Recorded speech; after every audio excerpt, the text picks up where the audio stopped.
Hey y'all, Tabitha here. I'm back to continue with the conversation from the book that I wrote, Buttered Toast. We left off on the topic of coveting, destiny swapping, and us acting like we can't see. As I said, stop acting like we can't see in the previous video.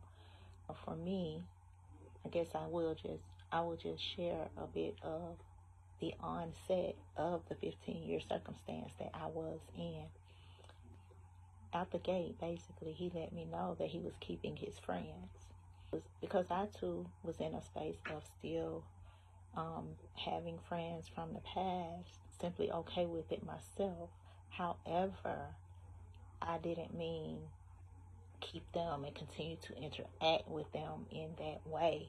I was saying the few friends that I did have, every now and again, if we were to say run into one another, or if one of us may just reach out to one another and check on that person, check on one another or whatever, that was what I meant. I was not saying that I would actually still interact with them. He, on the other hand, there was always someone else around, always, the whole time. And I just, I became okay with it because I allowed it out the gate. So how can you try to shift something if, first of all, there's already still a high level of toxicity already going on? You're not being heard, so it's hard for you to hear him. It's just kind of like, just let it continue on. That's when you're mentally immature. You become complacent in these types of circumstances, and that's just not healthy. So if you know out the gate that you see that something about this really isn't what you want, you really should not step into something that doesn't sound right or sit well here. You begin to inherit sicknesses, and this is just the truth. A lot of times, that's when many of us, especially women, end up on these spiritual journeys, and it seems that that's being judged pretty heavily as of late.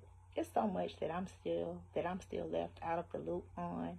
I still haven't been able to settle into a relationship in these 7 years. I haven't given myself the opportunity to get out there and really try to learn what dating is like. I did have a person. We have to be okay with understanding that you're thinking that that person was actually put in your life for them to be your actual person, when sometimes we're just supposed to be learning lessons from one another. That's something that we really need to understand, y'all. Like, for real. Sometimes it's just not meant. It's just not. No matter how much you feel that you and that person fit, how much y'all match, how much you all have in common, sometimes we absolutely do not know that person. And for me, I'm going to go back to my 15-year circumstance. I absolutely did not know that brother.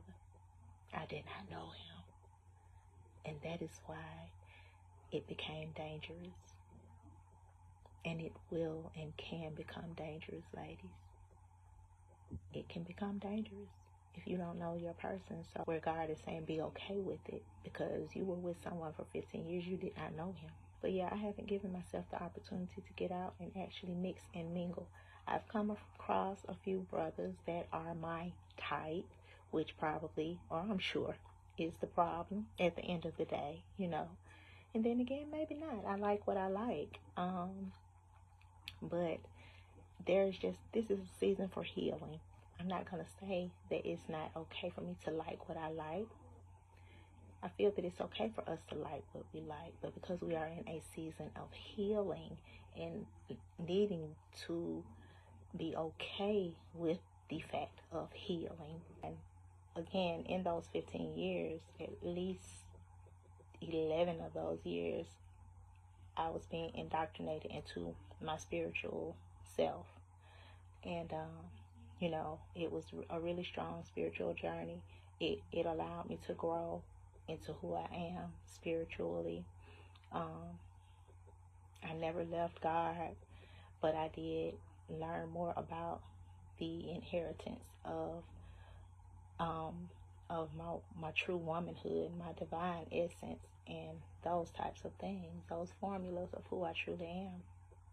So it is empowerment, honestly, and we should not shrug it, ladies.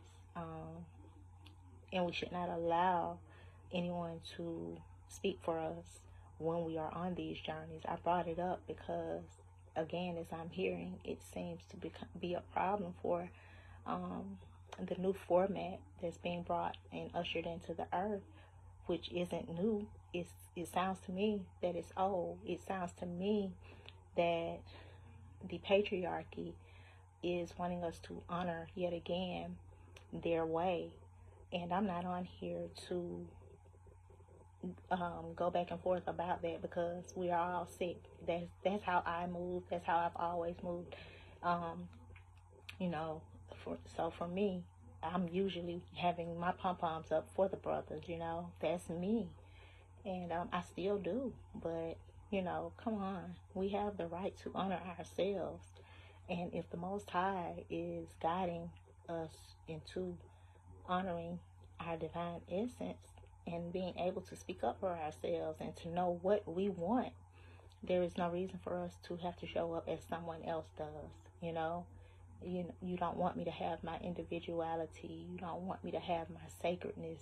You don't want me to be able to speak up and be vocal. I'm doing too much and all of those things.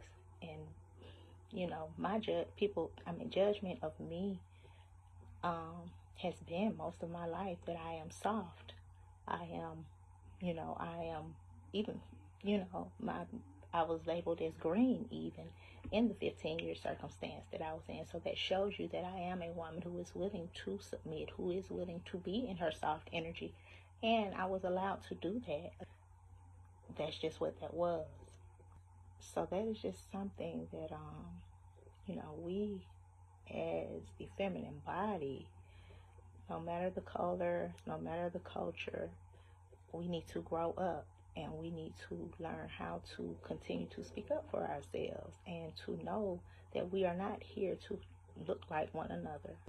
My hair used to be very long, and but I've always been able to cut it off and be open, and honor that. Like I really prefer a short haircut. Like I've even gone lower than this. So yes, I am that woman that some seasons in my life where I am looked at as that rebel. I have had nose piercings. I have had lip piercings. Not too much. I'm still more traditional-ish, but I have done those things, especially on my spiritual journey. I never did the septums, but I did have a little cute diamond there, cute little stud there, and up here. So I've done those, but I rocked a fro, those types of things. And I do know that did make me kind of show up as that wild woman. Honor that energy, ladies. Honor the wild woman in you. There was a season in my life where I allowed myself to begin to show up how my person wanted me to show up. And I always knew that it didn't feel good, because I've always been a woman who knew how to honor herself and who never allowed anyone to make me feel small or empty because of their views or perceptions. Because I have, for the most part, been that woman who dresses a certain way, and it did define me, especially in my younger years. It was just something that I honored, like being more, again, individual, not necessarily unique. My younger seasons, up until maybe my middle 30s, I was like one of those, again, when I was wearing my fro, I was one of those who was labeled as more unique, and just very different and interesting, and some people couldn't handle it. But as I began to mature, not just period, and especially here, I started to step back into my more traditional self, because I really realized that I do like being more traditional. However, there is still that something in me that is individual, and it's how I represent myself. It's how I show up, and it's not something that I'm trying to do. If you are who you are, then be who you are. and be okay with being who you are without feeling the need to say, get with it or don't. It's just not necessary. And as I say, we should not shrug our empowerment. That does not mean that I am a feminist. By no means am I that. To each his own. That's just not my thing. I love softness. I love femininity. Everything about it. Everything about femininity is who I am. When I mention honoring your empowerment, I am simply saying, know who you are. Speak up for yourself. Stay in alignment with your womanhood. That does not mean shut off, dim your light, be quiet, say less. No. Honor you. You have a voice. You have a mouth. You have a whole mouth. Use it. Use it to speak up for yourself. And if it becomes problematic in your storyline with your person, then you know that that's not where you should be. That's when you start to understand it's time to go. We overstay our welcome too long, too much. We overstay our welcome. I am definitely one of those people who continues to give a person, my past self was a person who continued to give people too many chances. I'm the benefit of the doubt type of person. I have to keep saying in past tense because I have learned in the past 2 years when I really started to understand the gaslighting and how strong that thing was. Yeah, the reality is no. It's no.